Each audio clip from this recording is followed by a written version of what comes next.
So I met most of you last night, but I want to welcome you now officially to John Jay College for the opening of our special seminar on rural injustice, a look at the jail crisis from the inside and from the outside. We're really pleased to have you here. We have an exciting lineup of speakers and a really compelling agenda. And as I was telling those of you here last night, the main aim of why we're here is to help the journalists who are here, the fellows who've been selected to come here, cover a crisis that, for the most part, is a hidden crisis, or has been a hidden crisis in the United States for quite a while. I mean, we know that mass incarceration has been a problem, has been talked about by academics, by practitioners, by advocates for quite a while, but what hasn't really been talked about is one of the key drivers of mass incarceration, which is the jail population. Something like 11 million Americans a year cycle in and out of jails. Something like 60% of them have mental health issues. Large percentage, 2/3, are minority, black or Latino. And we know we have a problem, and the people who are dealing with it on the front lines are the people in your communities, the smaller towns across America, rural communities, where not a lot of attention has been drawn to it. And the issue is, how do you address it? Is it addressable by building more jails, by building better jails, by alternative options to jail? The main factors that drive it are complicated and complex, manifold, as complex as our society. And we hope over the next 2 days we'll get some part of the way there towards understanding some of these factors, and we hope will help you drive even better stories and more evidence-based stories that, over the long run, will have an impact on policy change in your local areas and in the states.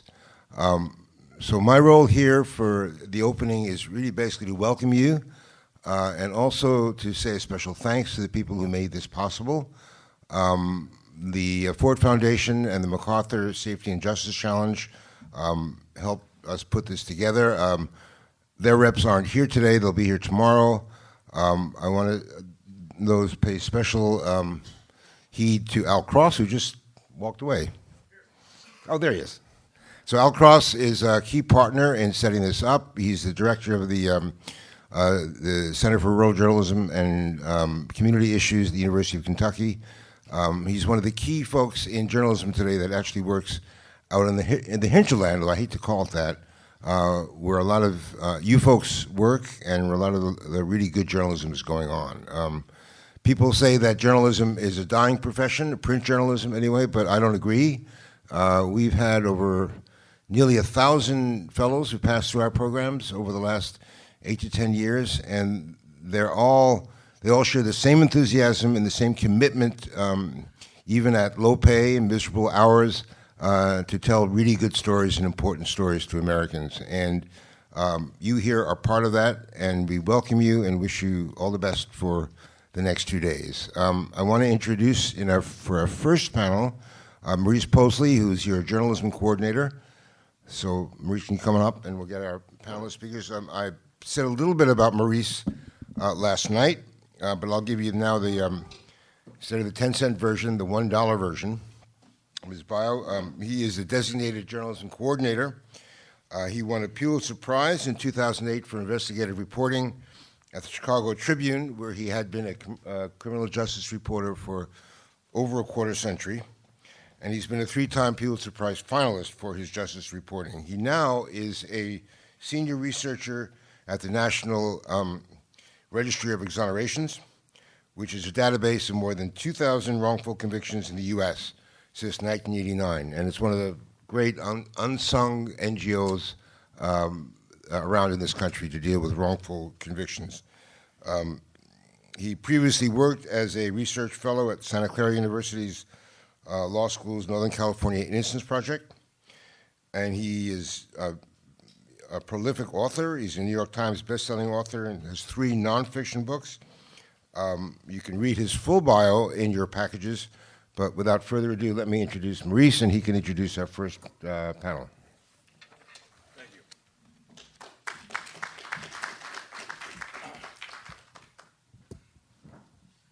Will this work, or do I have to pull it right to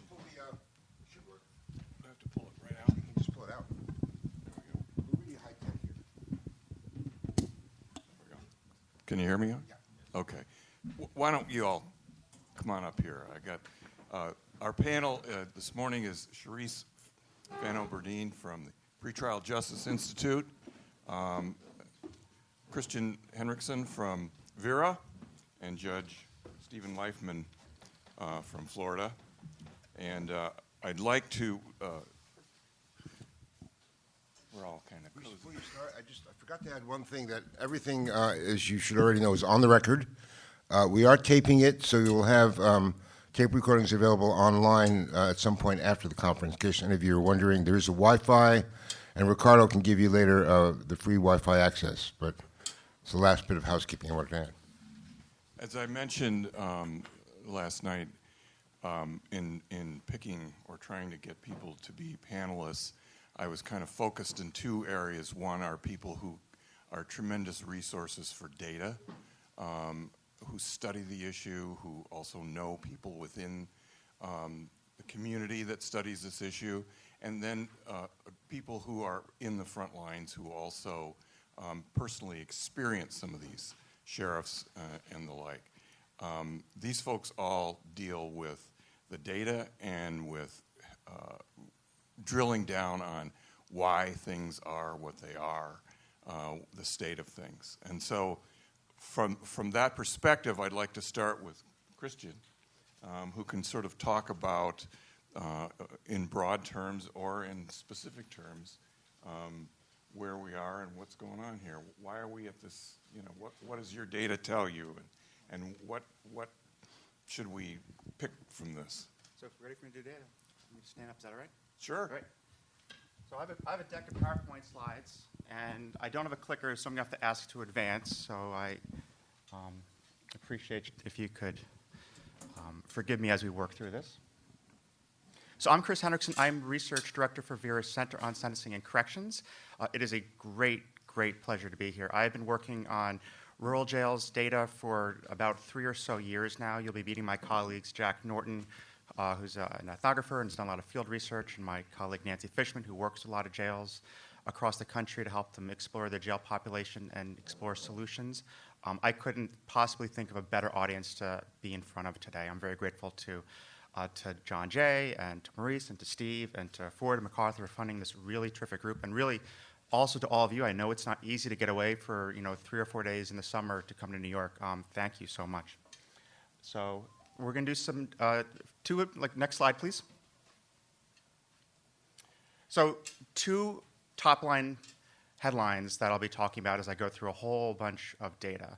So the geography of incarceration has shifted dramatically. What you know coming here and what you've been told in your materials and maybe what you've seen on the ground is not widely known. And second, this has had profound implications on mass incarceration nationally. This is something else that I think is not appreciated very widely. You'll note at the footer, well, you probably can't see it. The footer of these slides directs you to tiny URL /rural-jails, where you can find this presentation and all the materials I'll speak about. So if you have a laptop on Wi-Fi, feel free to follow along or take a look later. So I know there's a lot of data, and you are more than welcome to take a look at it now or later. So next slide, please.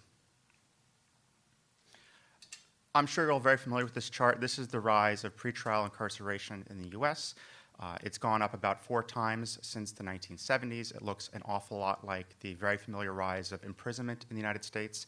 It's different, though, in that it's risen faster, and in the past couple decades, the rise of jail usage in America has been driven exclusively by pretrial detention, or those that are being held awaiting their trial. Next slide, please. It's really hard, or it's impossible, and misleading to talk about incarceration in America with a top-line U.S. number, particularly with jails.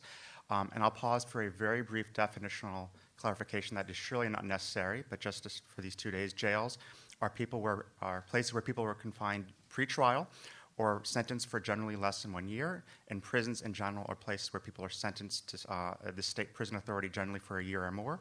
There are important exceptions and irregularities. Places like Pennsylvania and Louisiana call their jails prisons, and there's plenty of local jails that hold basically exclusively prisoners. But when I talk about jail stay, I'll be talking about those county and city-operated facilities that principally hold pretrial detainees. There's about 3,000 of these places in the United States because just about every county in the United States has a jail. So there's about 2,800 jail jurisdictions in the United States. And so when thinking about trends, you can't think about a top line. It's also kind of hard to imagine 2,800 trend lines. So we at Vera have been breaking down the geography of incarceration using 4 geographic dimensions. So next slide, please. So a lot of times when people look at America, they look at a map of states, and that's tempting in the context of criminal justice, given that state statute governs the laws that are enforced by the police and prosecutors. We think about geography a little bit differently. And this is because as looking through the trend lines for those 2,800 places, we've seen very discernible different trends in these different types of places. So I'll start first with why we're here today, which is the 1,900 rural counties. So the National Center for Health Statistics uses a taxonomy for county rural urban classification that we at Vera have adopted. These are in the notes that the URL have below, and you're more than welcome to take a look. Essentially, the 2 smallest classifications of counties, I think, one is micropolitan and the other is non-core. We call those rural, and that's actually pretty conventional in social science to use those 2 smallest groups of the 6 from the National Center for Health Statistics to be classified as rural. That's about 1,900 of those dark red counties. Amongst those, particularly in the western states, you'll see those gray areas, which are small to mid-sized metropolitan counties. These are places that might be the largest cities in a western state, the state capitals. In the East Coast, it's a place like Albany or Scranton or Binghamton.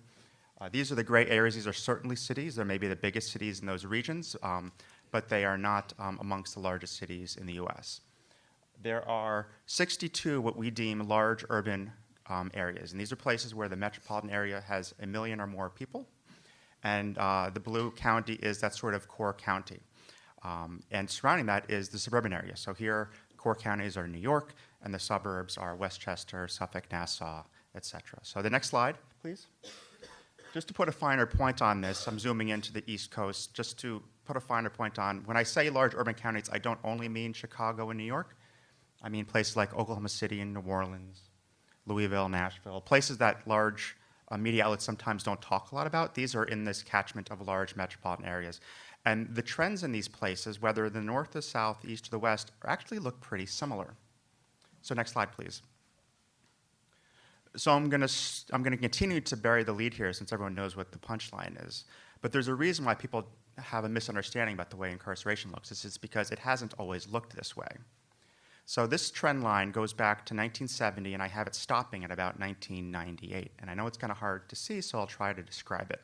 The top line is those large urban areas, the Nashvilles, the New Orleanses, the Houstons, the Bexar counties, these large metropolitan areas. And they've historically had incarceration rates in jails that are about twice that of every other place in America. And you'll see beneath that, pretty close together are trend lines for those suburban counties, small mid-metros, and rural.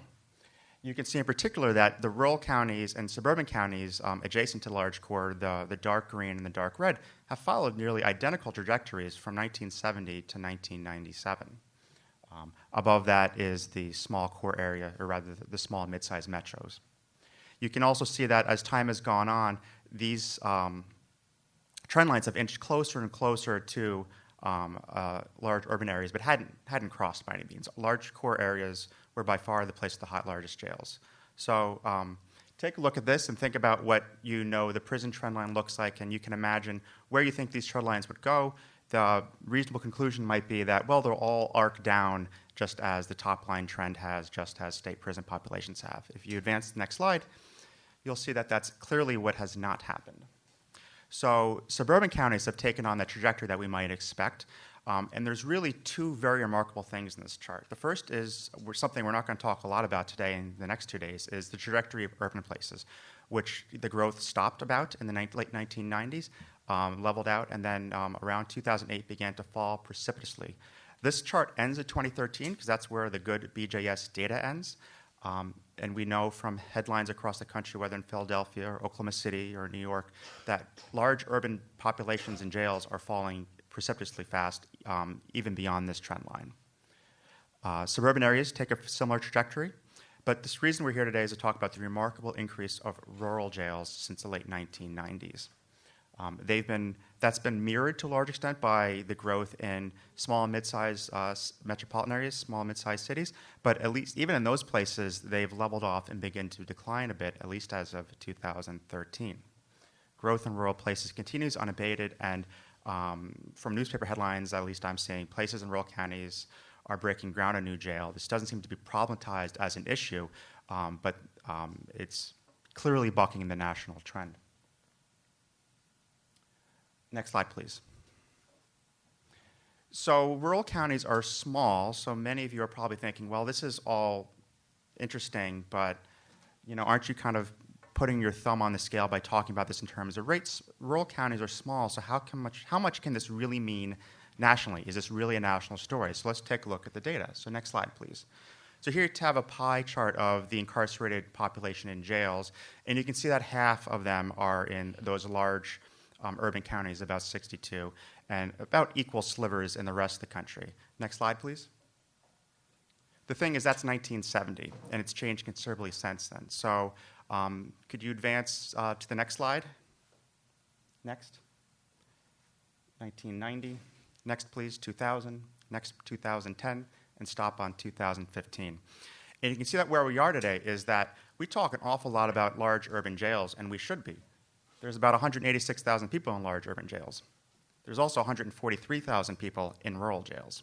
In fact, there's as many people in rural jails today as there were in about all jails in 1970. An important story that we're not going to talk a lot about today, but I think merits discussion, whether in future panels or in your own reporting, is where the engine of mass incarceration really is today in many ways is these small and mid-sized places, these places shaded gray, the 236,000 people that we're not going to talk about today. They may be the largest cities in the states that are very rural, and they seem to be following a similar trend, but they do seem to be stopping their growth where rural counties do not seem to be stopping their growth. So next slide, please. So some of you may be thinking, well, this is clearly quite dramatic. This must also be because there's more people today in smaller counties than there were in the past. So let's take a look at the next slide. So this is the U.S. population in 1970. You can see that there was probably about a third in large urban counties and maybe less than a quarter in rural areas. So let's take a look at it today in the next slide. It's pretty much identical. So although the national population has grown by more than 100 million since 1970, the shares of the distribution of that population is pretty similar. In fact, both urban areas and rural areas comprise a slightly smaller proportion of the U.S. population, but that's not what's driving this. It's really the rates. Next slide, please. So how does this affect trends? We've only talked about top lines. So it affects trends in a number of very important ways when it comes to the demography of who is in jail. So next slide. So the growth of women behind bars has become a story that's now being told as it should be. There are now 14 times more women in jail today than there were in 1970. There's been a lot of discussion of the conditions of confinement of women held in prisons in particular. There's actually proportionally more women in jails than there are in prisons, and even higher proportions of jail admissions are women than of those residing in jail. A lot of women cycle in and out of jail at a higher rate than men. This is largely driven by small and rural places. This is not a phenomenon that you see in big cities. It's much more acute in small and rural places. The next slide. There's also been discussion in the national media about the changing racial composition of the U.S. prison population, and the U.S. jail population has taken on a similar trend. So there's actually a decreasing number of African Americans in both prisons and jails at the top line. But let's take a look at the geographic dimension to this here. So next slide. So this is a trend that persists in every region, north, south, and east. There's a bit of an asterisk on west. You can see that it's picked up a little bit, but that's really exclusively driven by realignment in California that reclassified certain crimes to be held in jails rather than prisons. That increase is actually a little bit artificial. So let's take a look at the geographic trends on urban-rural. Next slide. And you can see that the decline in black incarceration has been the steepest in large metros, and growth has not abated in rural counties. So on the next slide, there's been discussion about increasing rates of white incarceration. So this is the top line. White incarceration in jails has increased 88% since 1990. So next slide, please. You can see that this is a phenomenon that we're seeing in all regions of the country. It's growing maybe the steepest in the South. Let's take a look at the next slide where you see the real dimension of change. So it's in rural areas, again, in small, mid-sized metros where you see the highest growth. And at least in recent years, you see declines in the white jail population in large cities and their surrounding suburbs. So next slide. So this is not to say that there is no longer racial disparity. There are still great stark racial disparities in jails and in prisons. They've declined slightly to 3.6, so 3 points on a proportional basis. Black Americans are jailed at 3.6 times the rate of white Americans. I do want to drop an important caveat here for those that are reporting on disparities. There are problems with the data by race that's collected by BJS that are well acknowledged, and we write about in the reports that I linked to. Specifically that Latino Americans seem to be systemically undercounted in jails and prisons and are misreported as whites. So while it's quite clear that the black population in jails and prisons is declining, whether or not the increase is white Americans or Latino Americans is actually an open question at the top line aggregate level and really merits in-depth investigation at the local level to figure out what's happening. So you can take a look at a report on that I've linked to for more details. I just want to put out that very important caveat when reporting on disparities. Next slide. So what about prisons? We're not talking about prisons today, but I think it's important to at least drop a note to reference a recent Vera report. So the next slide. Basically, we see the similar trends, not quite as acute as we see with jails, but it's really the rural and smaller counties that are driving prison admissions. This has really been a story in New York State. It's not just New York City that's been downsizing the number of people sent to prison, but also Rochester and Buffalo, while the rest of the state is sending more and more. And we see similar trends in even Louisiana. New Orleans is sending fewer to prison. The rest of the state is sending more. Illinois and Colorado follow similar trajectories. If you're interested in your state, we have a new report called The New Dynamics of Mass Incarceration. That's, again, linked in materials. And there's an appendix table, I think table 3, that shows the detail for all the states for which data is available. So next slide. So what is driving this? I'm not going to talk a lot about our thoughts on this. My colleagues will talk more about this later on in the session today, and I'm sure my panelists will also.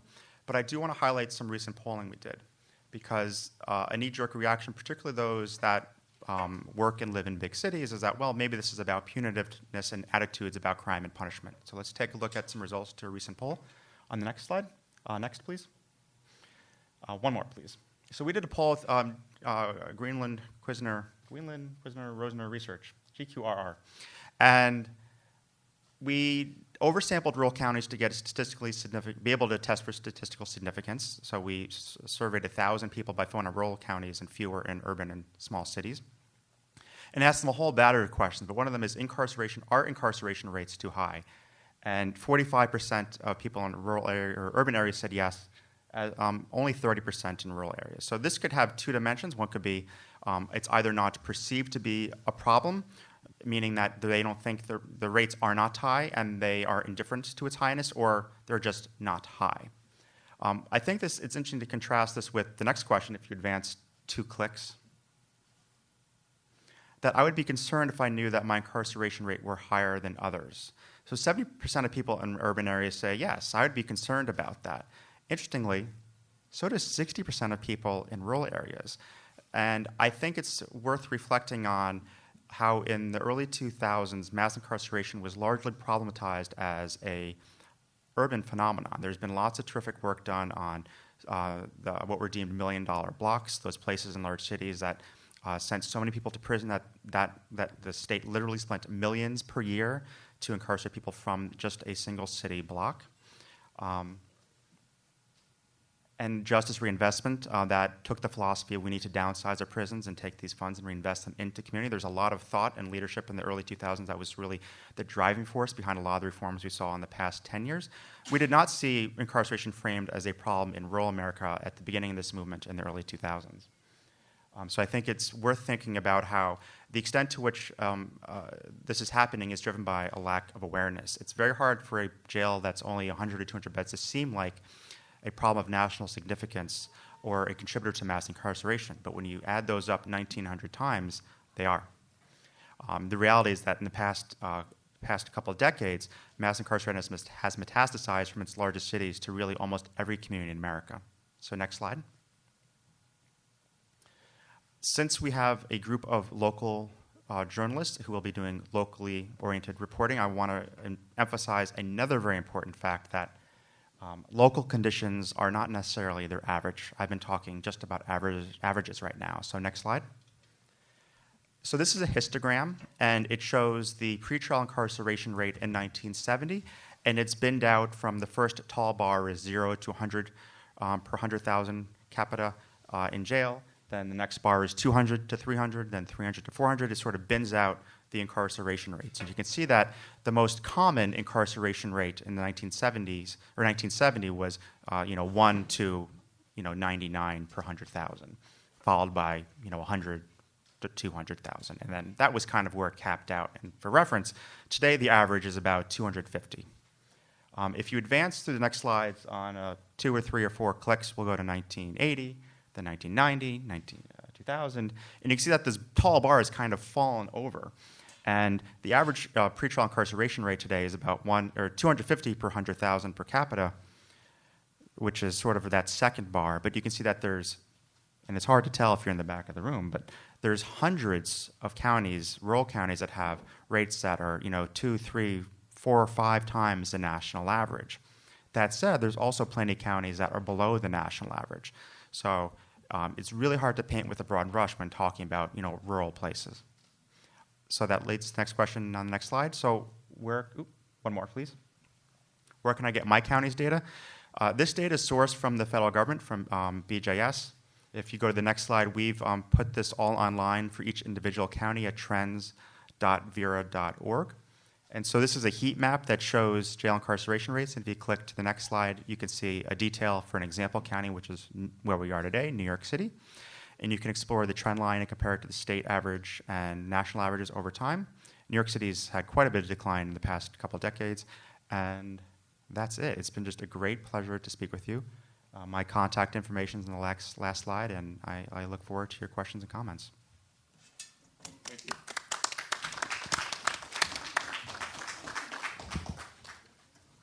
Cherise, I first met Cherise, I guess 7 years ago. John Jay did a similar program devoted entirely to pretrial detention. And I'm interested to hear what you can tell us that I didn't know from back then and the arc of time. You have your finger on this like no one else in the country through the Pretrial Justice Institute. Great, thanks. Good morning. I also have a PowerPoint, lights dim, clicker advancing. Thank you.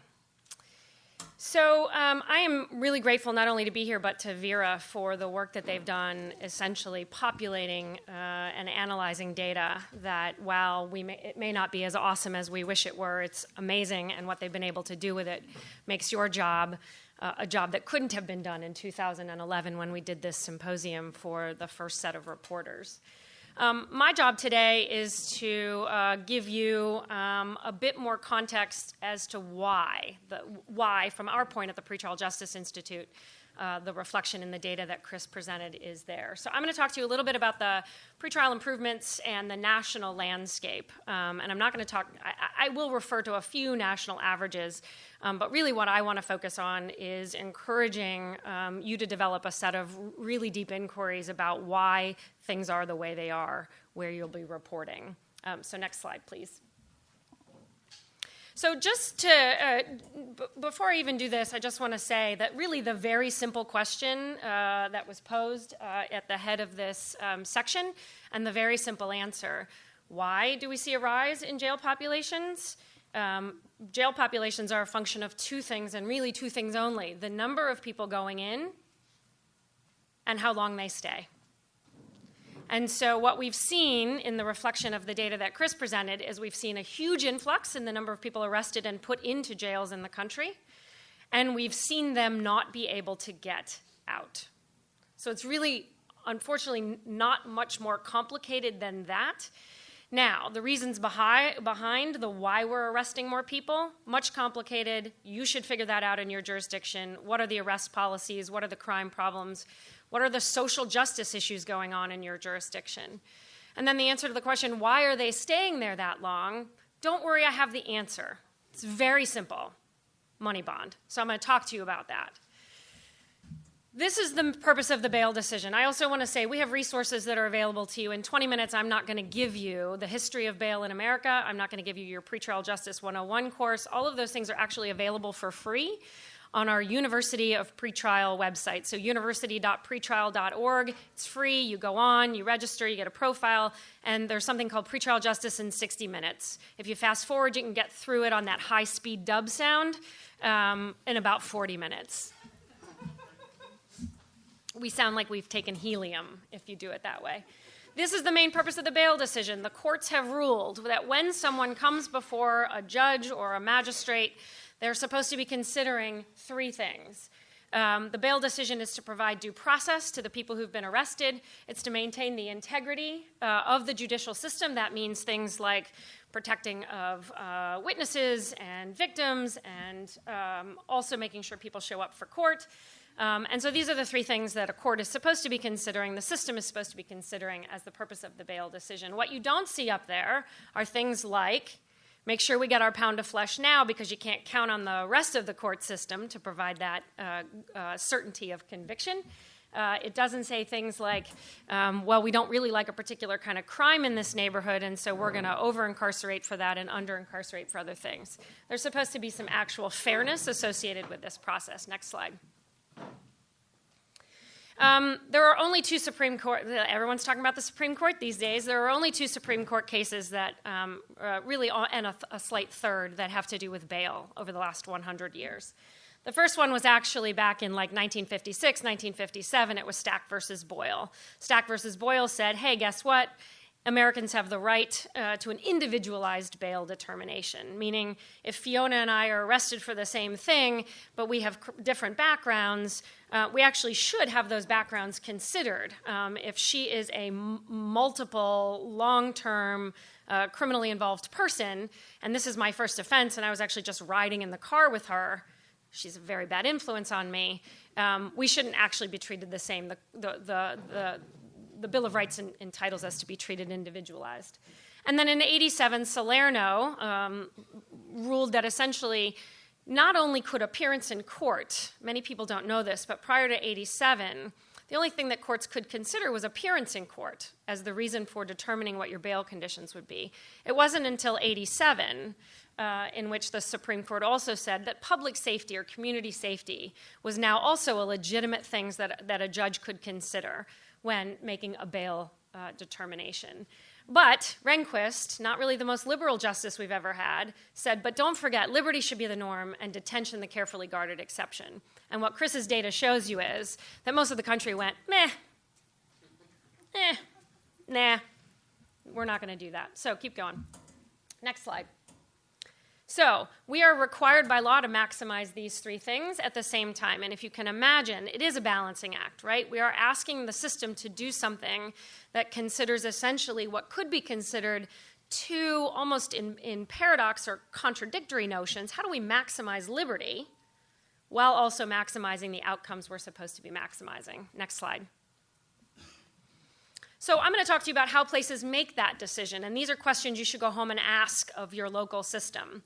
And let me just tell you, anyone here will tell you, all your panelists will tell you, you have to ask that question of multiple people in your jurisdiction. If you ask one person, how are bail decisions made in this jurisdiction, you will get one answer from their point of view. It may even be distant from the actual first arraignment or first appearance court. Watch court. How many people have actually sat through bail hearings? Excellent. What you'll notice is great variation, right? Variation from judge to judge, from day of the week, from even great variation from what the written policy is to what's actually happening in practices. But most people, here's how they do it. You get arrested. You get booked into a jail. That's also a major difference that we have today, is that for almost every charge for which you can be arrested, you get booked into a jail in this country. And so what happens after you get booked into a jail is someone alerts you to the dollar amount associated with your freedom. That is either done by a money bond right there at the jail, or it is done, or at the police precinct, wherever the holding facility is. It's either set by an actual schedule, or on that schedule there's a bit of a range. If you don't make that bond amount at that particular time, you then go to your first appearance hearing, and at that the judge will either carry forward, and we have studies that show for the most part those bond amounts that are set by schedule are carried forward by judges at first appearance, or based on some mitigating or aggravating factors that will go up or go down at the bail setting hearing, at the first appearance. Some places have pretrial assessments, formerly known as pretrial risk assessment. Last year, we dropped the word risk from our nomenclature because we are not actually predicting a lot of risk. These are rare events. Most people show up for, this is sort of the other dirty secret that the bondsman won't tell you. Most people show up for court, and they do so arrest-free. That's just the truth of the matter. And so pretrial assessments are trying to help determine really what conditions should be set in order to improve the likelihood of appearance and public safety. But they're not really good predictors of something that's considered in statistics a rare event. So some places do use pretrial assessments, and if you work in a jurisdiction that is touting the fact that they have a pretrial assessment, you need to ask the question, what do you do with that outcome of that score? Because if they simply move from that assessment over to a bond schedule or over to a set of dollar amounts and say, well, Chris, you scored a 1 on a scale of 1 to 5, so your bond is $500. If Chris doesn't have that money to get out, big deal. We know he's a 1. He's still going to be incarcerated for the duration until he takes a plea. Use of supervision conditions. So in your jurisdictions, and this is another thing that will come up as you report on pretrial reform or improvements in your jurisdictions, if those are underway, is many rural jurisdictions will say, or small jurisdictions will say, well, we can't afford to do pretrial work because we don't have pretrial services agency, or we don't have pretrial supervision.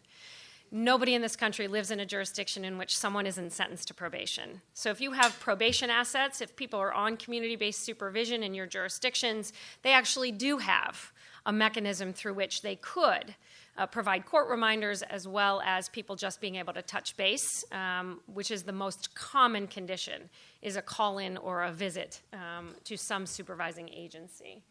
But there's a lot of problems with supervision conditions, and I don't have time today, but hopefully over the next 2 days and in our relationship with you over the course of your fellowship, we'll help you understand that supervision conditions, we are at grave danger in this country of this pretrial justice reform, which I've now worked on for a decade, but people have been working on for 5 or 6 decades, is going to simply move from jail incarceration to home incarceration in some way. Community-based incarceration, where people are on overuse of electronic monitoring, overuse of pretrial conditions of supervision, including things like alcohol patches, drug monitoring, all sorts of things that research actually shows if you over-condition low-risk people, you will cause technical violations. You are forcing people to choose between complying with your conditions or staying employed at their jobs, caring for their children or elderly or sick family members or friends. And often these conditions are used in combination with money bond. Or they're fee-based, which is a whole other discussion we can get into at another time. And this is a very, something that is more likely to be seen in smaller communities than larger communities that can afford the vendor fees for supervision conditions. Often in smaller places, they try to pass those costs off to the folks who've been arrested. And including in some of your jurisdictions where when you check out of the jail, just like I'll check out of my hotel tomorrow, you're given a bill associated with your stay. So these are questions you should find out about in your jurisdiction. Next slide, please. So what are the results of this very, very common practice of setting money bond? As I said, in addition to the fact that incarceration is now, 9 times out of 10, it is the result of your interaction with law enforcement. You don't get issued a lot of citations in the U.S. You get booked into a jail. The other thing is, if we're setting money bond on almost everybody, we used to set a lot of money bond on felonies, not so much on misdemeanors. And I think if you go back into some historical trends in your jurisdiction, I would look to see what has been the trend of our use of money bond in our jurisdiction. And if you pan out wide enough, you're likely to see that over the last several decades, almost every charge for which you can be booked into a jail in your communities, a money bond now is associated with that. It shows you the great lobbying power of the commercial surety industry, which I wish was a whole other panel here, and I'm happy to talk about. It's one of my favorite subjects. For those of you who've interviewed me, you know I like to talk about the bondsman. The results of these practices of setting money bond, of incarcerating people, are the following, and some Chris mentioned, in addition to you can advance to the next slide, in addition to a growth in the jail population in the country, and most of that being in the pretrial context. Next slide. One of the statistics that we love, you'll see a slight variation in these numbers, but we're all up around the same thing, is that almost all of the jail growth in the United States since the year 2000 has been in pretrial detention, and the vast majority of those people have money bonds that they are not able to meet. Next slide. This isn't being shared among all race or ethnicities. We're seeing a huge disparity, not just in arrest and jail populations, but also the setting of bond and the likelihood of making it. So if you're a person of color, you're more likely, for the same offense that your white counterpart is being charged with, you're more likely to have a high bond amount than your white counterpart, and you are less likely to be able to make that bond amount.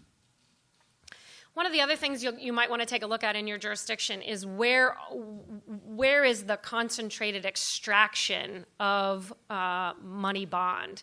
So it's not a rural jurisdiction, but in Baltimore, for example, the 3 poorest or 4 poorest zip codes within or neighborhoods within Baltimore make up 50, 60, 70, 80% of the bonds being paid, the premiums being paid to bondsmen. And we're talking in the millions and millions and millions and millions of dollars. That is money that may not be given over immediately. So if I have a $10,000 bond set and I owe 10% to a bondsman, I may not be able to write a check for $1,000, but now you have me on paper.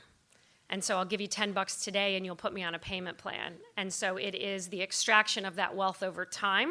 People are entering into loan agreements from the poorest neighborhoods in the country and on paper to bondsmen for well long after they have satisfied their debt to the court. Next slide. So it's not being felt, this is like PowerPoint 101, don't do. Right? Here's 30,000 words on a thing. But you can have this slide deck, and I was just trying to get it all in. So there's a lot of outcomes. I'm not going to read them. You can read. But we are actually, as my mother used to say, sort of biting off our nose to spite our face. We are doing things at the front end of the system that are actually being done or said they're being done in the name of public safety or in the name of victims, and what they're actually doing is causing poor outcomes for those very individuals. High-risk people who are very likely to commit a violent act if they get out of jail pre-trial, jail does nothing to them. It doesn't make them worse. You go in sick, you come out sick. You go in as a high-risk person, you come out as a high-risk person. What we're doing is taking people who are at low risk of failing to appear or being rearrested, and through the process itself, we are actually making it more likely in the future. And we have all sorts of citations for that research. So you're more likely to get a bad outcome as an individual, but you're also more likely to fail to appear or commit another offense or be rearrested in the future. The irony of all of this, and the reason why I'm so passionate about this topic, is that it doesn't have to be this way, and it's actually one of the easiest criminal justice problems to solve. Sentencing reform, tough. Exonerations, tough. trying to get the system to reverse an action or change the way they do things is really, really tough. But if you want to have the biggest impact in the shortest amount of time, you change your bail practices. And we have lots of case studies. Yakima County, anybody here from Washington State? Yakima County, Washington just finished a 3-year smart pretrial initiative and in fact showed that in a small rural jurisdiction, you can have great results in a quick amount of time. It's going to save the jurisdiction money, it's going to improve outcomes, and it's going to improve quality of life for everybody. People released without money bond do just as well as people who are released on money bond. Said the other way, people released on money bond, there's no discernible positive impact. And in fact, the setting of money bond has nearly one or two outcomes only. It detains people who are too poor to post that bond, and it lets bad guys who can afford to post bond get out without being assessed or having conditions that would improve public safety. You're going to hear from Sheriff Taylor at some point today. He's from Colorado. Hello, Kirk. Nice to see you. A couple of years ago, a state trooper was shot by a guy out on money bond, and it was a big deal in Colorado. It's a big deal for officer safety all across the country, and so it's something to look at. And in fact, in many jurisdictions, if you look to see some of the biggest problems that we have in terms of people being released in a way that we hadn't hoped they were released, which is with no supervision, money bond is almost always the culprit. And I like to say that as a bondswoman, I would rather write one bond for $1 million than have to scramble and write thousands of bonds for 10 or 15 bucks a piece. So if you're charged with a violent offense and you're set with a high bond, you're like my prime target. You're the Lamborghini I want to sell this year to make my commission, rather than trying to sell, several thousand Honda Civics. Next slide. So if you wanted to look at some studies about sort of confirming the fact that we get bad outcomes when money bond is used, there's lots of things, and I have the citations in the notes section. Next slide. Next slide. Problems at both ends. So when I talk about pretrial justice work, I want to also alert you to the fact we're not just talking about the bail decision. Bail, by the way, is not the same word as money bond. Bail, we're not eliminating bail in the U.S. Eliminating bail in the U.S. would mean no one got out pretrial ever. Bail are the conditions that the court releases you under. Money bond is one of those conditions. So the Eighth Amendment, no probably budding lawyers in the room, Eighth Amendment, prohibition against excessive bail, I'm happy to talk to you about that. It doesn't mean you have the right to a bond amount you can meet. So when we talk about pretrial improvements, we're actually talking about looking at your local jurisdictions to say, how do we reduce the flow of people into the jail, and how do we make sure they don't stay there longer than they need to? And so there are lots of ways to do that. Many jurisdictions are expanding the use of citations in lieu of arrest. We're talking about resetting this default, and we have public opinion polling coming out later this week that talks about the country's interest in resetting this default of incarceration.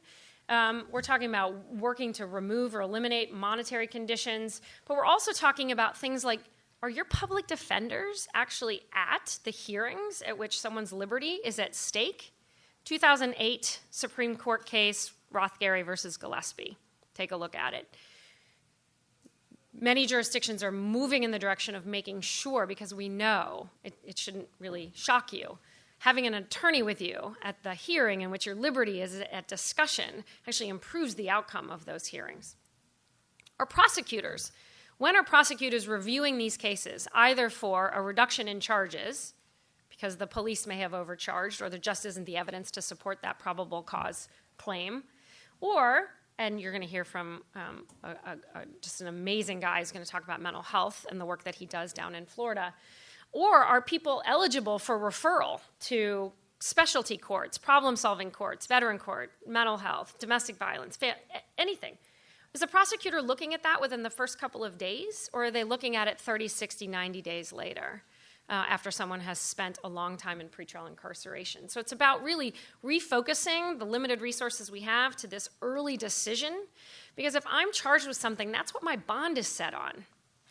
If a month later the prosecutor reduces those charges, it's like paying for a Bentley but driving off the lot in a Chevy. Lucas County is here. They can talk about their work on technical violations. So there's a lot of things. And the one thing most jurisdictions don't have, which is a lawful way to detain. Why are courts setting $1 million bonds on the scariest of the guys? Because they don't actually have a protocol called preventive detention. And if you write about D.C. or you write about what's going on in New Jersey, or New Mexico, it's the preventive detention protocol. That actually allows the courts to find the needle in a haystack, detain those people pending trial, and then everybody else. Our goal at PJI is to get this country under 10% pretrial detention. It's doable. In D.C., which has had pretrial reform for 2 or 3 decades, they're around 10%. New Jersey, which is in the budding stages of pretrial reform, they're at about 12% detention right now. They're going to get well under 10. So it is doable, and it's not where we're at today. Next slide. So, next slide. Next slide. Last thing I want to leave you with, and you can just click through these. The last thing I want to leave you with is this is a movement that's happening across the country. It sort of started around 2011, and we're really just picking up steam. We've gone from almost no investments in pretrial justice research, data, improvements, site work, nothing, to millions and millions and millions and millions of dollars being invested in changing the way we think about and use jails. You can let MacArthur know I gave that plug. We have litigation, so many of the litigation wins that are happening in small jurisdictions across the country, although Harris County, Texas, and San Francisco are 2 really big cases, and we also just had a great ruling out of New Jersey yesterday, which may or may not be out in public yet. Great litigation happening across the country. And we're seeing a lot of investment in this area. So it's the right time to write about these stories. And the last thing, I don't even know what my last slides are, but I'm going to wrap up. You can just keep going behind me while I do. That should have been my last slide, and then a resources slide. We publish a couple of things that should be, I hope, helpful to you. A quarterly thing called Where Pretrial Improvements Are Happening. It's about 30 pages that just is a compendium of everything that's happening in the country, and we update it quarterly. And we also have some other kind of 2-pagers on costs, on assessment tools, on all that kind of stuff. But the last thing I want to leave you with is this. We wouldn't be here today if it wasn't for a journalist.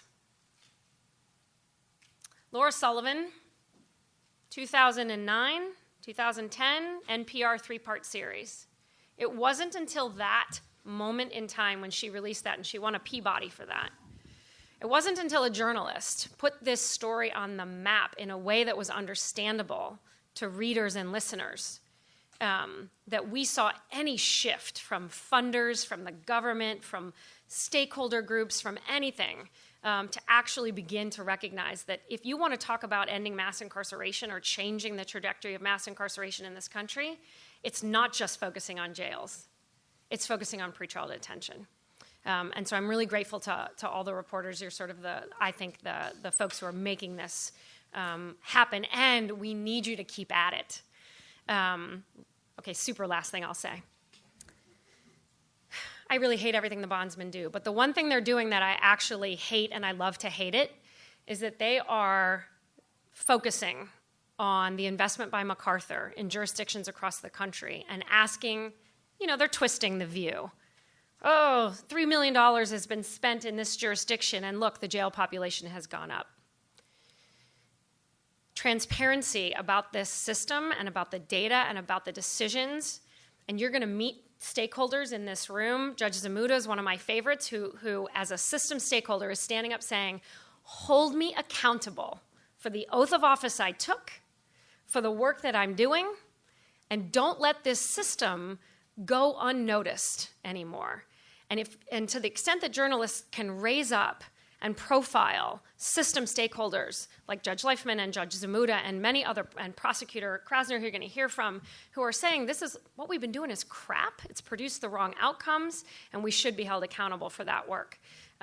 This is an important moment in time, and I'm really grateful you're going to write stories about it. Thanks. Thank you. When I worked at the Tribune on investigative projects team, every year in December or early January, we would have a meeting and everyone would propose their pet projects that they wanted to get approval to do in the coming year. And it seemed like every year one of the sort of evergreens that was never given the green light was, why is Cook County Jail the largest mental health institution in the state of Illinois? And part of, I think, the issue was no one could quite figure out how to get into it and report it in a meaningful way. Last night at our reception, a number of you mentioned that this is an issue that you want to address, deal with, report on, which is the issue of jails being as a place for holding people with mental health issues. And Judge Leifman is, you can't find a better person to talk to and hear from, who has done amazing work in this area. Great. Thank you so much. Good morning. My name is Steve Leifman. I am a judge from Miami-Dade County, the largest rural community in Florida. Just kidding. But we are a microcosm of a much bigger issue. But before I get into my formal presentation, I definitely want to thank John Jay and Maurice and Ford and MacArthur for sponsoring this amazing event. But more importantly, I really want to thank all of you. You give voice to the voiceless, and you provide a nation that is desperate and hungry for real information and real news, what they need to hear even when they don't necessarily want to hear it. So I have tremendous and deep respect for the work that you do. In fact, I didn't have enough time to show it, but maybe if we do later, a local CBS 4 affiliate in Miami did 17 stories on this particular topic. It was so impactful that not only did she win 6 or 7 Emmys for her work because she did it over a year's period, it totally changed the trajectory of our issue in our community by impaneling a grand jury in our community to look at this issue and basically indict the entire system for the cruelty that we had perpetrated on a population that is just very, very sick. And so, but for journalism, I probably wouldn't be here today talking to you about the amazing outcomes that we have, in fact, had. I will tell you that when I became a judge, I had no idea I was actually becoming the gatekeeper to the largest psychiatric facility in the state of Florida. And while Cook County may be the largest psychiatric facility in Illinois, the Miami-Dade County was by far the largest psychiatric warehouse, facility is too nice of a word, in our state. You know, while the United States, thank you, has 5% of the world's population, we have 25% of the world's inmates. Think about it. 1 out of 4 inmates in the world are housed in the United States in jails. As we sit here this morning, 1 out of 104 adults in the United States are behind bars. 1 out of 33 adults in the United States are under correctional supervision. Since 1980, the number of people going to jail in this country has tripled, and their sentences have increased by 166%. And if you peel back the onion and you try to figure out what in the heck is going on, what you're going to find is most of this is due to untreated mental illness and substance use disorders. In fact, people in the United States with mental illnesses are 9 times more likely to be incarcerated than hospitalized. They're 18 times more likely to find a bed in the criminal justice system than at any state civil hospital. Annually, we have about 2 million people with serious mental illnesses arrested, and on any given day in the United States, there are about 550,000 people with serious mental illnesses in jails and prisons, and another 900,000 under correctional supervision. 40% of all people with a serious mental illness in this country at some point in their life will come into contact with the criminal justice system. And when I talk about serious mental illness, I'm not talking about people who were depressed because they got arrested. I'm talking about people with a diagnosable organic illness such as schizophrenia, bipolar, major depression, or PTSD. This is a horrible, horrible, shameful American tragedy, and it's one that can and must be reversed. And if you break down the numbers, what you will find is about 17% of a jail or prison population has a very serious mental illness. Interestingly, and corresponding to the original data that you saw earlier, 33%, there's a much larger overrepresentation of women in jail with mental illnesses than men. 33% of all women in jail in the United States or prison have a very serious mental illness, and about 14% of men have a very serious mental illness. Most of this is due to very serious trauma. In fact, about 92% of all the women in jail and prison in the United States with a serious mental illness were sexually abused as children. It usually happens when they're 6, 7, or 8 years old. Trauma, I have to tell you, is physiological. It's not an emotional response. So you have this little thing in your body called the pituitary gland. You're like, why is a judge talking to me about my pituitary gland? Because it's very, very important, and it's one of the main drivers of criminal activity that we are just starting to understand.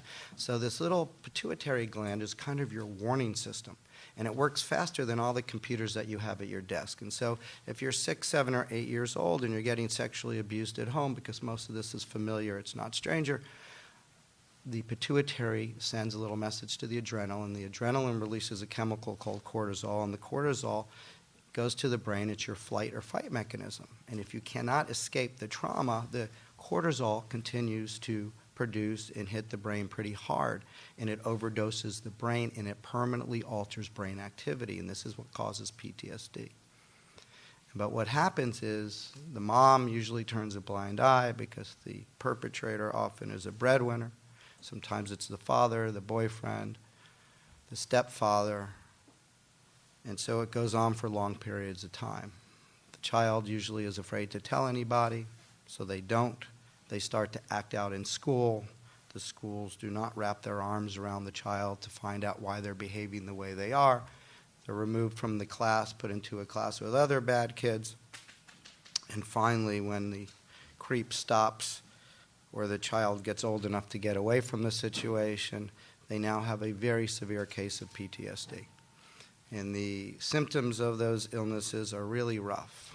It could be anything from hearing voices to schizoaffective type disorder, and so they begin to self-medicate themselves, often with drugs, to deal with the symptoms of not being able to sleep.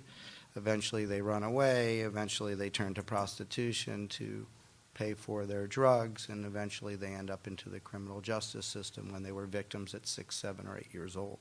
This is our criminal justice system today. Our counties now spend about $80 billion a year on correctional costs. It is getting so bad that counties are now having to decide, particularly in rural communities like yours, do I build a new road or a new jail? Do I build a new school or a new jail? Do I build a new hospital or a new jail? Or do I do infrastructure or a new jail? In fact, I was out in Arizona recently, and in Flagstaff, that county was spending almost 50% of their entire budget on correctional costs in their community. Our states are spending $71 billion for prison costs.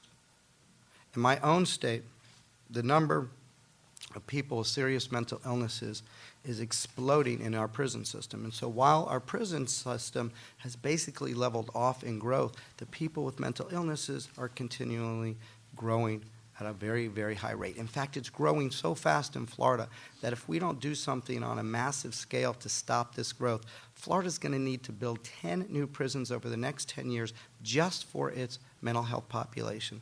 Now, they're not committing heinous offenses. In fact, the average stay for most people with a mental illness in prison is only 2.5 to 4 years. They just accumulate a lot of points because they pick up a lot of junkie-type quality of life offenses and eventually end up in the prison system. Well, if you build 10 prisons in Florida and operate them over 10 years, the cost is about $2.5 billion. Think about it. There's something very wrong with a society that is willing to spend more money to incarcerate people who are ill than to treat them. If my state took a fraction of that kind of money and fixed its community mental health system, most of these people would stay out of the system to begin with. Just a few facts about people with mental illnesses, because there's a lot of stigma and a lot of misunderstanding.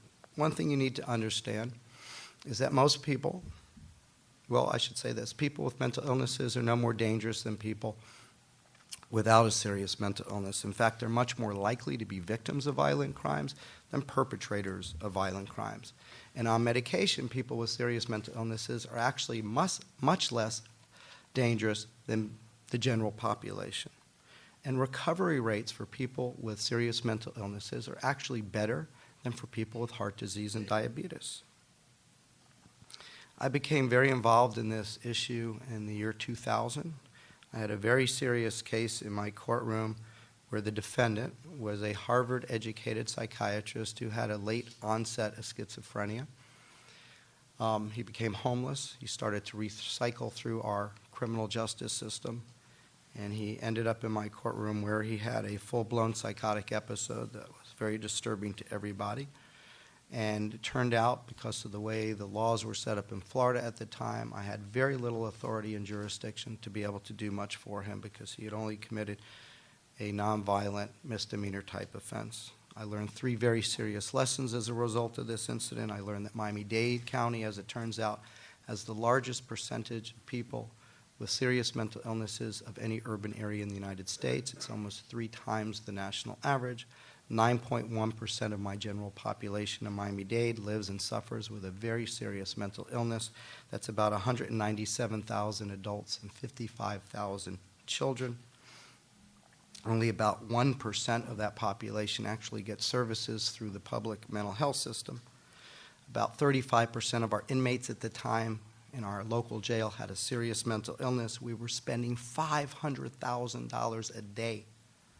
That's almost $180 million annually to warehouse people in conditions that you would cry if you saw this video.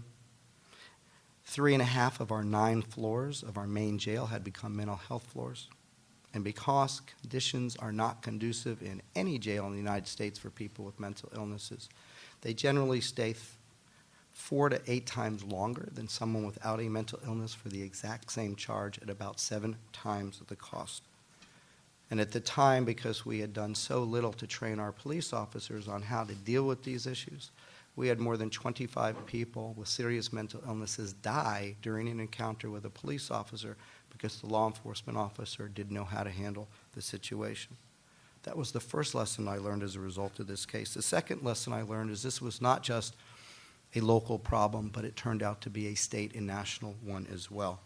And the third lesson, and maybe the more difficult lesson, is that our community mental health systems in this country and our crisis system and laws, they are antiquated, they are fragmented, they are painfully under-resourced, and they do not necessarily use the evidence-based practices that we know that actually work. And so people don't get the services that they need, and they end up in the criminal system as a default. You know, I've been doing this for about 18 years, and I've come to a very simple conclusion that if we treated people with primary health issues the way we treated people with serious mental illnesses in this country, not only would there be a plethora of civil lawsuits against providers, there would probably be indictments for gross negligence. I do not understand why we have sat so silently for so long. We discharge people in the middle of the night, usually half psychotic, from facilities. We don't provide them with the services that they need, and then we are surprised they end up in the criminal justice system. Because this isn't a criminal justice problem. This is a community mental health problem. And that's what really needs to be fixed. So let's talk about how this can be fixed, how it should be fixed. There is a national initiative going on. If you haven't heard about it, you need to look it up. It's called Stepping Up. It's a collaboration between the National Association of Counties, the Council of State Governments, and the American Psychiatric Association Foundation. We have had about 450 counties representing almost half the American population pass resolutions getting involved in this initiative. And what we are doing is teaching counties how to reduce the overrepresentation of people with mental illnesses in their criminal justice system. Now, we began our initiative in Miami in 2000 after I had this terrible situation with this psychiatrist. I will tell you it's good to be judge because when we invite people to meetings, they generally come even if they don't want to be there. And so we had this 2-day event where we invited all the traditional and non-traditional stakeholders to sit down and talk about this issue because you have to understand the criminal justice system is an adversarial system. We purposely, constitutionally, and appropriately aren't supposed to be chummy with the lawyers and the prosecutors and the defenders, because you need to leave some objectivity between you when you're fighting over very serious issues. Often liberty, and in my state, could be death. And so it's odd for us to actually sit down and talk, but this is one of the few areas, and my Supreme Court has actually given us the green light to do this, and so have all the Chief Justices of all the state Supreme Courts speak through a resolution we had passed asking the courts to actually intervene and start to get involved in this issue. Because we need the kind of leadership to bring these different parties together to try to fix it. So in 2000, we had this 2-day summit, and the first thing we did is we literally mapped out on walls, on paper, how the criminal justice system intersected with the community mental health system in our community. And what we found basically is that it didn't, that we were embarrassingly dysfunctional. We were actually part of the problem, not part of the solution. I'll give you a classic example. It's what happened with that psychiatrist. Someone would commit a low-level quality of life offense. They'd be arrested. They'd sit in jail a longer period of time than anybody else. They had not only bond, they just didn't even know how to access bond or pretrial because of their illnesses. They'd finally come in front of a judge. They would generally get credit for time served after we ordered all these expensive evaluations because we would find them incompetent to stand trial. We had no competency restoration system for misdemeanors, so we would release them back to the street where they would end up just recycling again and again and again. And so we brought all these different parties together in the room. And there's nothing nefarious going on here, although I think with some of the bondsmen there may be, because they give a lot of contributions to state legislators to fight some of the initiatives that you've heard about. But in our system, when it comes to people with mental illness, it's just this bizarre system where you have the far left and the far right in some weird ways have inexplicably and not intentionally conspired to make the situation worse. And so, having said that, what we realized through this summit is that the police were policing, the judges were judging, the prosecutors prosecuting, the defenders defending, and there wasn't one entity that was accountable or responsible for these very, very sick people. And so they were just recycling and accessing all of these very expensive services for everybody in the room. And I remember vividly all of us looking at each other at one point at this event and saying, who's more sick? These people that have a diagnosable, very serious illness that didn't ask to be ill, or us so-called policymakers that have developed policies that are flat out dangerous, inappropriate, expensive, and hurting people. And so as a result of this event, we mapped out our system. We produced a series of goals. We did it in mind with something that they had done in Seattle. In Seattle, they had an event out there, and they took a room full of folks like you and me to a local park. And they took their shoes and their purses and their wallets and their IDs away from them. And they said, okay, you have a serious mental illness. Tomorrow morning at 9 o'clock, you need to be in court. At 10:30, you need to go see your probation officer. At 1 o'clock, you have an appointment with your psychiatrist. And at 3 o'clock, you need to go pick up your medication. And if you think about it, we've created a system 9 to 5, 5 days a week for people that are really well and sophisticated, have cars and transportation, and can access systems. We didn't create a system for people that are really sick. And so we said, you know what? We need to create a system that works for people that are well. And so we looked at what we were doing to stem the flow of people with serious mental illnesses coming into our system. And once they came into and penetrated our system, how do we reverse that trend? So we looked around the country, and by far the best system in the country that we saw on the police side was a program that came out of Memphis, Tennessee, called Crisis Intervention Team Policing, CIT. It's a 40-hour training program where law enforcement are actually trained on how to identify people who are in crisis, how to de-escalate a situation, and where to take the individual as opposed to arresting them. And I will tell you, it was a slow start. The last thing the law enforcement community wanted was some civilian judge like me telling them how to do their job. I vividly remember going to see, we don't have a sheriff, we have a director in Miami-Dade, but that's our largest department.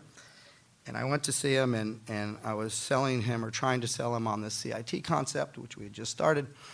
And he was incredibly condescending. I almost felt like he was patting me on the head. And he said, Judge, I appreciate you coming. We did all this analysis, and we ran all the data. And last year in Dade County, we're like the 4th largest community in the country, we only had 3 mental health calls. 3.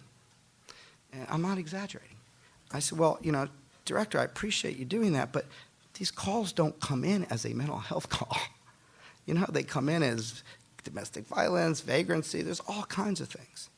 Well, suffice to say, they now have the largest CIT program after this report that was in the news and after the grand jury basically indicted that department for not doing this because they were shooting about 1 person a week with a serious mental illness. And now they have, because they keep data, about 5,700 mental health calls a year. And so part of it is identifying the issue. We now have the largest trained squad of CIT officers in the country. All 36 police departments in Miami-Dade County are trained. We have over 6,000 officers trained. The city of Miami and Miami-Dade, which are our 2 largest police departments out of the 36, keep data on every single mental health call. Over the last 8 years, combined, those 2 police departments handled 83,427 mental health calls. And more impressively and more importantly, out of the 83,427 calls that were made, they only made 149 arrests. Police shootings almost stopped. Police injuries almost stopped. The number of arrests in Dade County went from 118,000 a year when we started to 56,000 this year. Our jail audit has been cut almost in half. And all of this, and much of this, is due to all of these system changes that we have made. We also discovered another unintended issue that shocked us, and it was the level of PTSD among our police officers. In fact, our CIT coordinator receives 150 calls a month from police officers for their own personal mental health issues. So that same little pituitary gland I talked to you about at the beginning, police officers have the exact same pituitary gland. And they can't run away from traumatic situations when somebody may be shooting at them or they go to a scene that is violent and horrible. They have to stay and deal with it. And they're in one of the worst professions in the country to talk about it. So they don't go for help. It explains why last year more police officers committed suicide than died in the line of duty. It explains why they have some of the highest divorce rates, substance use rates, and domestic violence rates, and suicide rates of any profession because of the PTSD. These illnesses do not discriminate. But because we have opened a line of communication with them, we actually set up a separate area for them to get treated outside their departments because they do not want to go to their departments for help. And so they love what we are doing. They have become incredibly empathetic. And now you are the cool officer if you get pushed or punched or hit by someone with mental illness and don't make the arrest. And you're the wimpy officer if you arrest somebody with a mental illness if you get pushed or touched. The whole culture has shifted because we have helped address their issue as well. We also set up 3 post-arrest diversion programs as well. Now, if you get arrested on a misdemeanor in Dade County, we stopped ordering all these ridiculously expensive evaluations that served absolutely no purpose. We have you screened at the jail. We changed the jail screening to use a validated tool so that the individuals are getting identified appropriately. And if you're arrested on a misdemeanor with a serious mental illness in Dade County, within 3 days of your arrest, you are transferred from the jail. You are taken to one of our crisis stabilization units. One of our staff members goes to see you while you're there. Because they're on a criminal hold and not a civil hold, we reset the case in about 2 weeks, which is what they really need for stabilization, not 3 days. They're given the opportunity to come into our program. If they accept, which most of them do, they do not go back to jail. They get transported directly to the courtroom. And when they get to the courtroom, there is a peer specialist waiting for them. We have 8 peers. Those are people with serious mental illnesses. 4 of them are graduates of our program. They have lived experience. Some of them have schizophrenia, bipolar, major depression, trauma, and they are in full recovery. They are amazing human beings. They help these individuals reestablish relationships, because what we find is that so many of these individuals at the time of their arrest have clinical depression on top of their mental illness. It's not that you just have to give them a pill and they're going to be fine. They've given up on life. Our systems have beaten the living crap out of them. They just don't care anymore. And so the peers help reestablish relationships to get them incentivized to want to start to get better. We have a car from the county. We transport them where they need to go. We get them benefits. We get them housing. We get them clothes. We get them medication. We monitor them. And guess what happened? Our recidivism rate of our misdemeanor population went from 72% to 20% because treatment works. And people want to get better. People don't want to be sick. They generally don't want to be out in the street. The program worked so well, our state attorney allowed us to expand it to felony cases, which we now do. Our felony program, which deals with nonviolent felons, similar type of program, has saved the county 68 years in jail bed days just over the last 6 years because people aren't coming back into the system. We now have another program going on restoration, another diversion program, also incredibly effective. I don't have any more time to talk about it, but one of the big vexing problems in this country and the little world that I work in is something called competency restoration. It is ripe for research and reporting. Our counties, our states are spending billions, not millions of dollars, to restore people so that we can give them credit time server, have their charges dropped, and kick them back to the street without services. There's a wonderful piece Samantha Bee did on it. You can Google Samantha Bee, Florida Competency Restoration, and you'll see how asinine the whole system is, and it really needs to be reformed as well. The bottom line is that with good systems of care, helping people access treatment, you can make a significant difference in this situation and really help turn this problem around. Thank you all very, very much, and I look forward to answering your questions. Thank you, Judge. Before I open it up for questions, I have a question, and all three of you can think about a response to this if you wish. If I'm a journalist and I'm looking at how do I approach the system, where are the pressure points, I go back to something you said, Judge, which is you're the gatekeeper. Does this start with the judge and trickle down, or prosecution has a lot of discretion in certain things? Is there an active defense bar? What about community pressure? Judges are elected. What about community pressure on police officers to make arrests? Where do you sort of start? You know, I think what you realize, I've been on the bench almost 21 years at this point, and sadly, the criminal justice system is a repository for failed public policy. We don't cause these problems. We are dealing with these problems that come to us. So just pointing fingers at our system isn't necessarily going to fix it. Just blaming the police for shootings, just doing those kinds of things do not necessarily help. These issues are more complicated. So for instance, I've come to the conclusion that while race certainly can and often plays a role in police shootings, I think PTSD among law enforcement plays a much greater role. And no one's talking about that. And we should be. And we should be getting our law enforcement officers treated and having access to treatment, and you would see your shootings go down. But I think really what this is about is looking at the system problem. And why are all these individuals with serious mental illnesses coming into the system? And it's because our community mental health systems were designed and developed when most people in this country were still in state hospitals. You know, in 1955, there were some 550,000 people in state hospitals around the United States, state civil psychiatric hospitals. Today, there's about 30,000 beds left. If we had continued to have state hospitals, and I'm not advocating it at all because you don't need them, but just to put it in context, if our population had continued to grow the way that it did, you'd have about 1.5 million people with serious mental illnesses in state hospitals today. Well, last year, while there were 2 million arrests of people with mental illnesses, it was 1.5 million people. It was almost the exact amount of people. So we never deinstitutionalized. What we did is we transferred responsibility from those crappy hospitals to the crappy jail.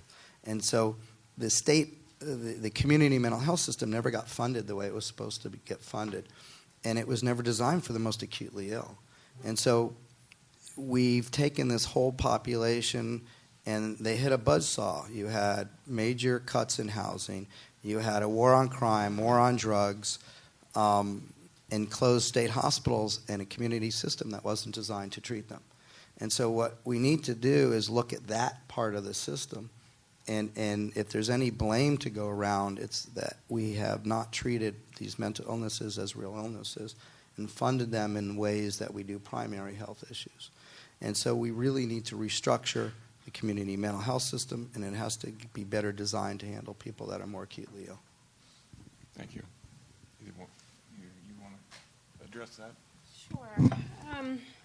So the question is about pressure points. I think it varies, and I think what good journalism will do is sort of begin by asking a lot of questions of the sort of the state of pretrial justice within your local jurisdiction. And I guarantee you, if you begin to try to get interviews with whoever's in public defense, the prosecutor, the sheriff, a judge, you'll eventually find somebody who has been to some conference, some meeting, read something somewhere, who's beginning to understand that there might be an issue locally and can probably help you and point you in the direction of kind of where to look.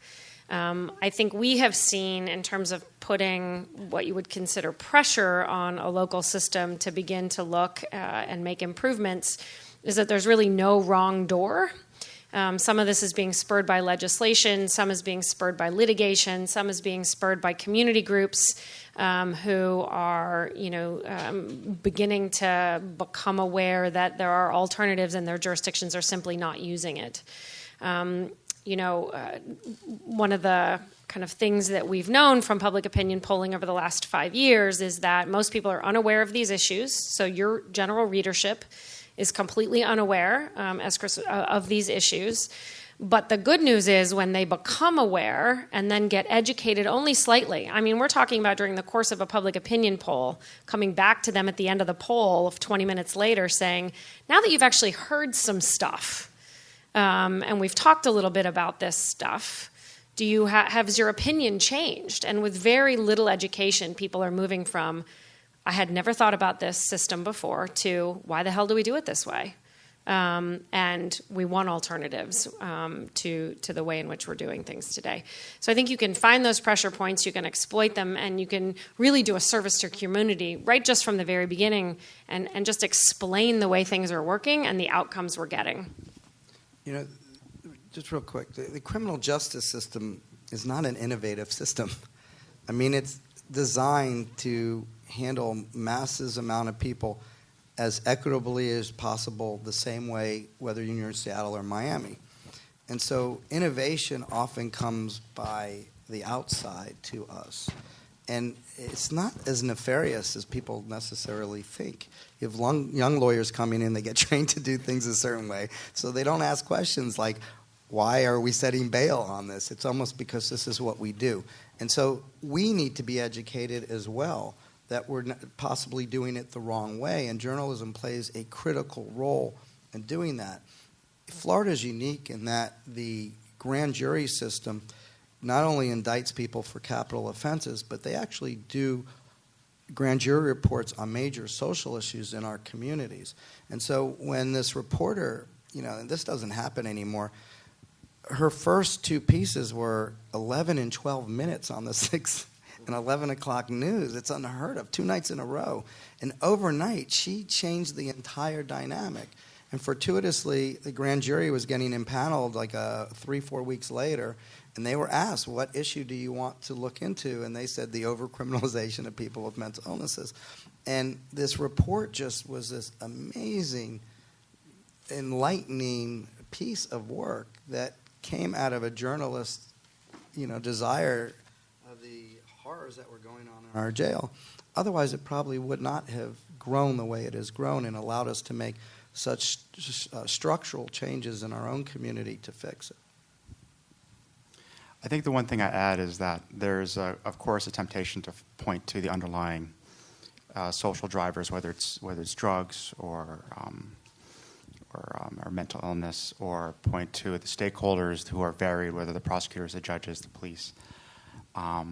But as the judge was alluding to, the underlying problem isn't a social problem; it's a policy problem. Places are choosing to build larger jails, and then they fill them.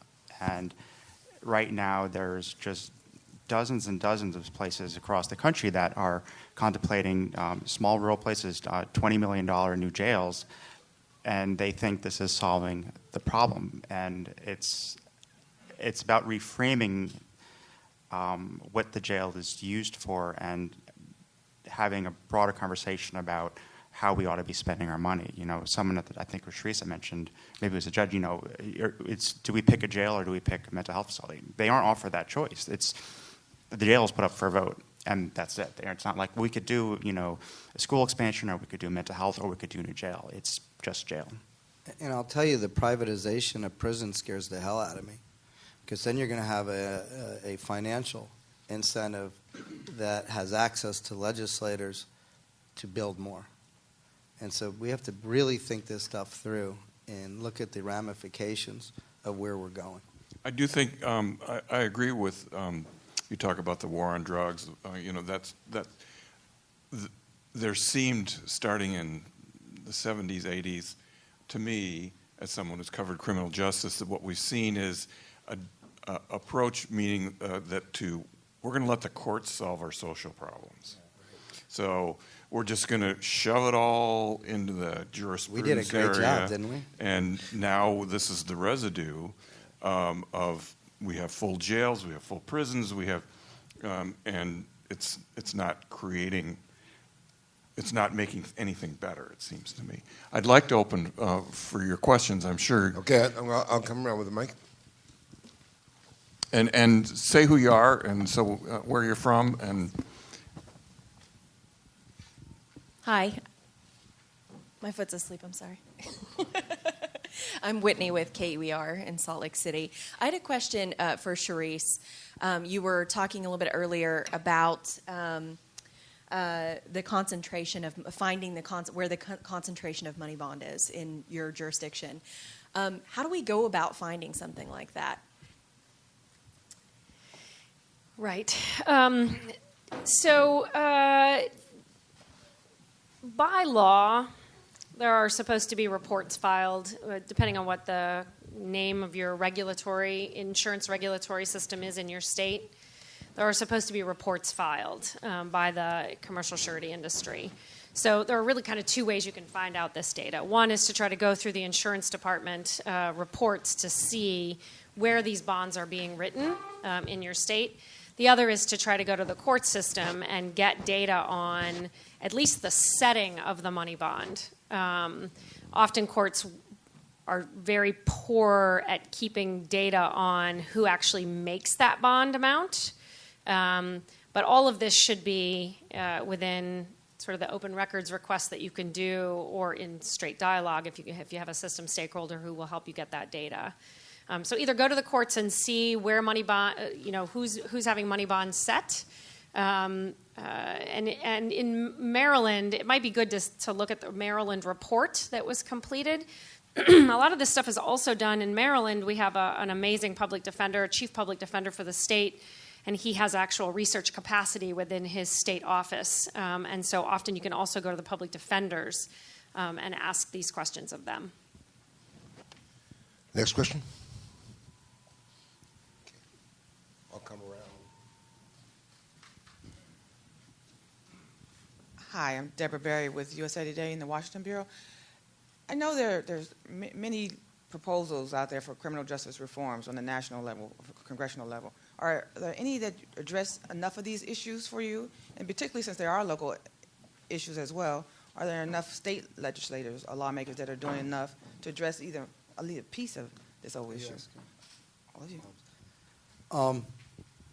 It's starting, and it's fascinating to see, the Koch brothers teaming up with the ACLU on smart justice initiatives, and that's encouraging. And I think what's happened is it's just costing too much money for legislators to continue the way we're going, and so even the most ardent conservatives don't want to keep spending these dollars the way they're doing because the outcomes are terrible.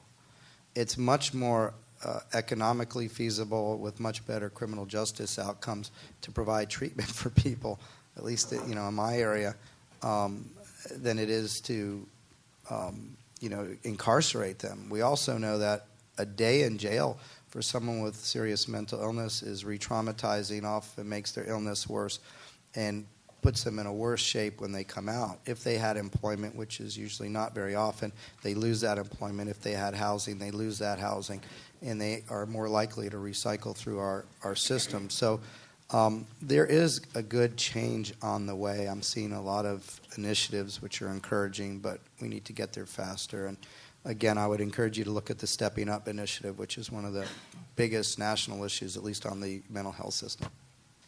And with respect to bail reform, there's a couple of resources that you can look to. So this is mostly a state legislature issue. There is a piece of federal legislation called the Pretrial Integrity and Safety Act, which was introduced by Rand Paul and Kamala Harris. But that's just to provide grant money to states to sort of bribe them to do the right thing. We really have had to go state by state. What we've done for the first 35 years of this reform was go county by county and try to work with individual counties to change the way they conducted their local bail practices. Even in the best of jurisdictions, they would bump up against whatever the state statute required, and Florida is one of the worst in terms of bail statutes that are codified, dollar amounts codified in the bail statute of the state. So even if a judge wanted to do something different, he or she cannot because it's in state statute. So for 25 years, in the 80s and 90s, when no one was paying attention to the bail issue in America, the American Legislative Exchange Council was. The bondsman ran the Public Safety and Elections Committee. Why those two things are together, I don't know, or they used to be together. And got a lot of state houses to pass bail measures that applied money bond to almost everything, that eliminated liability for the bondsman. So now, even in jurisdictions, state statute says that if Maurice fails to appear, I have as the bondswoman who wrote his bond, I don't have to pay the court anything on that for like 2 years. And during those 2 years, he's going to get picked up by law enforcement on a warrant for his for failing to appear.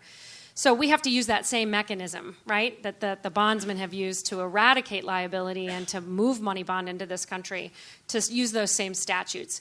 In our Where Pretrial Improvements Are Happening document that we publish quarterly, you'll see a compendium of state statutes or state legislation, The National Conference of State Legislatures also has a database online that you may be familiar with. But if you want to know the statutes in your state, go to the National Conference of State Legislature and just Google pretrial or bail laws, and it will give you a digestion of not only the existing state statutes, but if there were like 35 states this year that had houses that were considering legislation in this area. So it's coming. The problem with it is this, my last thing. I sort of was quoted as calling it tepid tea. So we've seen a lot of overeager legislators say, oh, bail reform is the new, pretrial reform is the new thing. Let me introduce a piece of legislation on bail reform. But if you dig into it, like anyone from Connecticut? In Connecticut, they passed a piece of bail legislation. Everyone was like, congratulations. But if you drilled into how many people in the state it would impact, it's like a couple hundred. So I don't want those bills passed, right? I would rather see sort of tepid bills not get passed so that we can come back with actual legislation that will make an impact on a majority of people. And don't you have now validated screening tools that are really effective on release that show that? Do you like this? So I like some. I like some tools. I don't like other tools. I think anything that if you're in a jurisdiction that uses a proprietary tool owned by a company that charges your jurisdiction for the licensing and training and doesn't allow you to see the actual algorithm or the way in which the tools are calculated, those are bad tools. Bad is a scientific label. Bad. I like some tools, not all tools. And we have a document that sort of goes through how you should be assessing the risk assessment tool that your jurisdiction is using. Every time that you see an article about someone who is on bail and then commits a horrible crime, has to be a setback to some degree. I mean, I can't tell you the number of actual policy changes and laws in the state of Illinois that were the result of this type of situation. Whether it was someone who committed a crime while they were out on bail, or someone who was the 12-year-old who is accused of murdering someone, so now we have to be able to charge people as young as 10 as adults. How do you deal with those kind of situations? As a judge, sort of the buck stops there, right? The way that I usually frame that issue is that, at least in the mental health side, that if you don't provide people treatment, the risk goes much higher. 99% of people with mental illnesses that get arrested are released. They're not committing heinous offenses and going to prison for life. And so the better argument to me is if you do the traditional system of trying and incarcerating people, you're actually making and threatening the public safety worse, because they're getting out, and they're going to get out in worse shape than when they went in. But if you provide them diversion and treatment, the chances of them reoffending go way, way down. Their risks go way, way down, and they become, contributing members of society. Look, I'm knock on wood, but we've been doing this, our program's around 18 years, and we haven't had any. I probably just jinxed it. I'm not going to be able to go home after today, but we have not had a problem in 18 years, and we've diverted tens of thousands of people from our system. There hasn't been one heinous offense where someone's gone out that we released, because we're monitoring them, they're on medication, they're getting housing, they're getting treated, and they're doing substantially better. If we didn't do that, the chances of them reoffending is much, much greater. There's a little bit of a leap of faith at the beginning, though, right? There is, and you have to educate a lot of people. That's why we started very, very slow by just doing, and it's a misnomer, we were doing nonviolent misdemeanors, but the charge shouldn't really matter. I mean, just the charge is irrelevant. I could have someone charged with a serious felony that wouldn't hurt a lamb, and I could have someone charged with a nonviolent misdemeanor that's incredibly dangerous. But the system is set up the way it is that people think, oh, if it's nonviolent offense, I should, get them treated. So it's a big education system. Hi, I'm Whitney. I'm the Whitney from Mississippi. And we have a local judge who is very sympathetic to prisoners with mental illness being incarcerated for low-level offenses, and he's trying to start a pretrial diversion program, and he has it all set up. He's already got the system, but they just need the funding to do it. The state won't give it, and he's trying to look for grants. How did you get that funding secured in the first place, or convince your legislatures to give that funding? Yeah. We started with no money and no resources.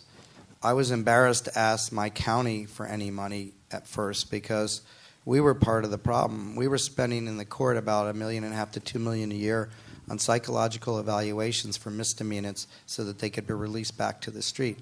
So we already had existing mental health providers.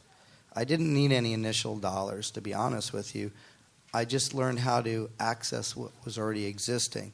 And so I don't know if he's in a rural community in Mississippi, and so there may not be a mental health provider there, but there must be some mental health provisions somewhere in the state that he might be able to access. If not, what he may want to do, or she, is talk to the local county government. And that's part of the problem. There's 3,000 counties, 80% of the solutions at the local level. And so you have to, it's hard making the kind of shifts that you need to do. There's not a switch that we can flip that fixes this. The feds and the state are primarily responsible for financing treatment. They're not responsible for the systems of care. Those are localized. And that's why this is such a difficult problem to fix. But afterwards, I'll be happy to give you my card for the judge. We have a national initiative called the Judges Psychiatric Leadership Initiative, and it's through the American Psychiatric Association Foundation and the Council of State Governments. And we go to states and we teach judges how to do this and help them with where to find funding. But there may be resources through the Justice Department and some other resources I can give you.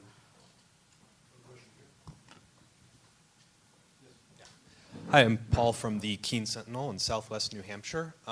Our state just passed a bail reform law that doesn't do away with money bond, but it says no one should be held pretrial just because of their financial condition. This goes into effect in 2 months, and I'm wondering sort of what metrics in the next 6 to 12 months I should be looking at to see has this been a success or not. Great question. So the reference he's making is to a bit of a wave of reform in the bail reform movement that sort of focuses on ability to pay. Politically, it seems to be a little more palpable to people. Just like we have empathy for people with mental illness, we have, it's like socially acceptable to have empathy for people who are poor or working class. And so these ability to pay determinations are kind of also part of the settlement that's happening in a lot of litigation across the country. So, are you raising your hand? Oh, for Steve, yeah. 90% of people in this country qualify for a public defender. You all know that, right? Most people are not walking into court with, these high-priced lawyers that you see on television. And so this notion is that how New Hampshire will implement ability to pay, I'm not quite exactly sure, but these are some of the metrics that you could look at to see. So you're going to need some baseline measures to be able to determine whether or not you see an improvement in the detention of people who are essentially now, of course, I just want to say as a caveat, you wouldn't need an ability to pay determination if you actually just stopped setting money bond, right? But this is a workaround for some systems, right? To say, okay, well, we'll set the money bond, but we won't keep people in jail who are too poor to post it. So what you'll look to see is how many people prior to the implementation of this law were being held in jail on bond amounts that they could not afford to pay. Now, how are you going to decide whether or not those people could not afford to pay that bail amount that was set? Or some opponents to bail reform will say they could have afforded to pay that bond. They chose not to for a variety of reasons. 3 hots and a cot, priorities. I mean, some of your less enlightened colleagues across the country I have met in rural jurisdictions who've said, the defendant has tattoos and smokes. Don't tell me they can't afford to post bond. How sick is that, right? Or do they have cable TV? Well, if they have a satellite dish, then they can afford to post bond. So look to see how many people were in jail who were on bond amounts prior and who qualified for a public defender. That's going to be kind of your best proxy for whether or not they, quote, could have afforded bond. Because this determination of can you afford to post bond is typically made on some relationship to the federal poverty level. So in some of these litigation settlements, it's saying if you, are at or below 150% of the federal poverty level, then you can be qualified as sort of not able to pay. Policy is going to be in this gray area where the assertion is just above the poverty level or just above 100. So if you're 200% of the poverty level, you're asking people to choose between making rent, car payments, car insurance, school payments, whatever it is they're using their money for, and posting bond. So look to see some before and after measures related to maybe the use of public defender, or if they are having indigency determinations for public defender use, that data may be available prior to and post-implementation. What we'd prefer to see, right, is will that, and what I'd love to see a reporter look at in any place that's moving to an ability to pay determination, is anyone from Alabama here? Yeah. So in some of these places where lawsuits have happened is I'd like to be curious to see, are they actually reducing the use of money bond in the first place? not just using more ability to pay determinations. Just to stay on schedule, we're going to take a short 15-minute break, but save your questions. I know our speakers are also here if you have some special questions, so just stand up and relax. We'll reconvene with our next panel in 15 minutes. Thank you But all. please very join me in much. thanking our panelists and our moderator.